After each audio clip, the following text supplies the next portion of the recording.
صباح الخير، أنا اسمي أماني علي. هكلمكم النهاردة عن Pediatric Ocular Ultrasound. هكلمكم عن how to deal with a child with some common and some rare but interesting cases بنقابلها. Tips and tricks in dealing with the child. You have to form a bond. Don't be intimidated. Introduce the machine, the probe and the gel, and let the child touch them and put them on himself and play with it. Place the child that he can see the screen so he won't be scared of it. Explain the examination and the necessary eye movements before you instruct him to close his eyes. And the parents should provide comfort. If the child is preverbal, so try acting on yourself on the parent first. Decrease anxiety of the child by using a cell phone or a favorite toy. Give them autonomy and the choice to choose which eye to start with. And apply minimal pressure, use a lot of amount of gel, and support your hand on their forehead or your pinky on their cheek. And be quick and engage the child with multiple ways. So, you get a child with leukocoria. You're supposed to know what that is. He's referred to you. Most important cases are retinoplastoma, PHPV, retinopathy of prematurity, Coats disease, toxocara, cysticercosis, or endophthalmitis. There's a very, very long list, but these are the most important. So I put the probe, and this is what I get.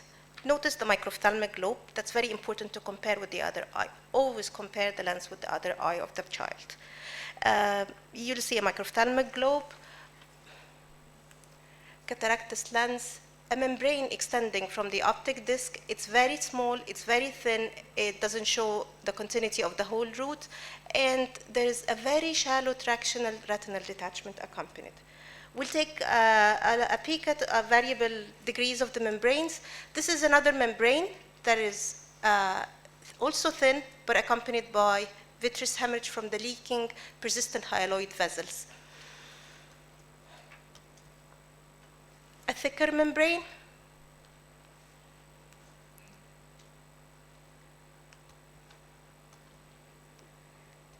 a cataractus lens. This is a very thick membrane, and it's an interesting cases because I'll tell you right now why. Notice the thickened choroid, the very thick membrane extending to the back of the opacified thin shrunken lens, and the blood spots. This is the other eye of the same child. PHPV is usually unilateral. This case is very interesting because it's bilateral, and it's causing parapapillary traction here, and that's one of the complications of PHPV. It starts with parapapillary traction, and it ends up with tractional retinal detachment, as we can see here. This is an extensive case. As you can see, the tenting of the retina and the subretinal blood and the shrunken lens. So let's start with retinopathy of prematurity. You have to get the history of it. It's usually a premature child with oxygen supplementation and low birth weight. According to the International Classification of Retinopathy of Prematurity, that was just اتعدلت السنة دي في أول السنة دي. Stage 1 is retinal pigment demarcation line, and on ultrasound you only see an acoustic shadow. And stage 2 is a retinal ridge, and it is usually a bigger acoustic shadow.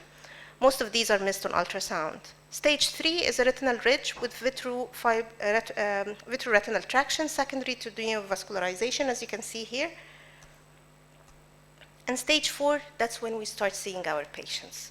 It is classified into 4A, which is macula on, and 4B with the macula off. Here's a case. Microphthalmic globe with dense hemorrhage and subhyaloid hemorrhage and vitreous hemorrhage and retinal detachment. Stage 5 is when you get total retinal detachment, and it's subdivided into 3 groups. 5A with a visible disc and open funnel. 5B, there's no visible disc denoting a closed funnel. 5C, when you get additional anterior segment signs like shallow anterior chamber or corneal opacity.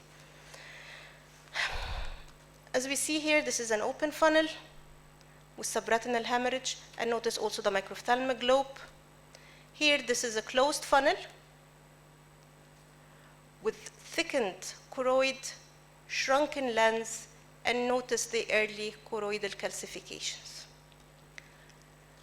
Lastly, this is a case of ROP with microphthalmic lobe, thickened choroid, closed funnel with the characteristic looping of the retina that is confused with the retinal cyst. This looping of the retina happens from attraction of the retrolental membranes.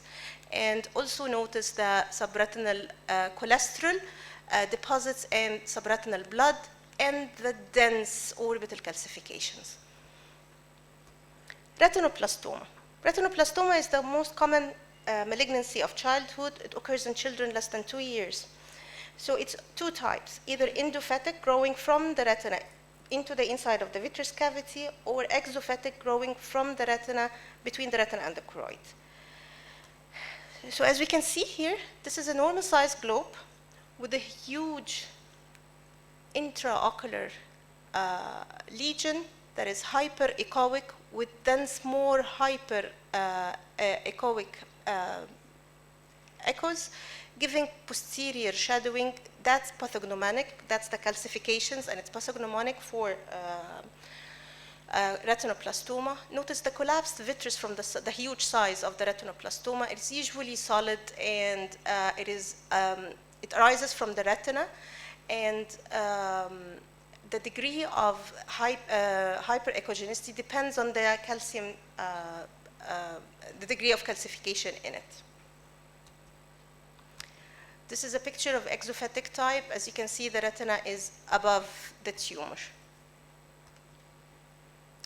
Also, UBM is very important in evaluating the anterior chamber before giving intravitreal chemotherapy.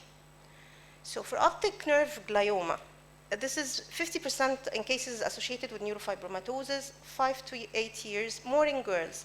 As you can see, it's a fusiform, hypoechoic, low internal reflective lesion that shows enlargement of the optic disc. Now we go for UBM, congenital cataract.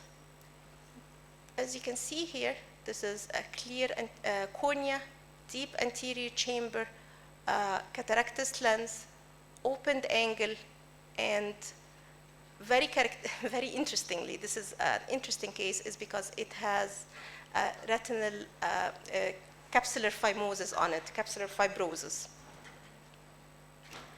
For primary congenital glaucoma, now you see an increased AC depth, large open angle, and the abnormal tissue in the angle with thin ciliary body and stretched zonules, and the ciliary body may be anteriorly inserted. For Peters anomaly, it is a dense corneal opacity with Disman's membrane defect. And it can have abnormal strands of iris extending into the posterior corneal defect or just iridocorneal adhesions. As you can see here, the iridocorneal adhesions and the total adhesion of the iris here to the back of the lens. Partial aniridia. So this is a case,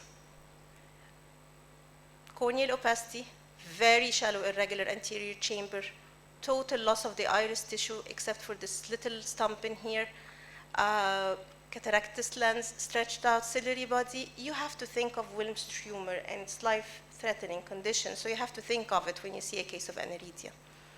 Another case of lenticulocorneal adherence, as you can see, the lens is totally adherent to the back of the opacified cornea with irregular anterior chamber, stretched out ciliary body.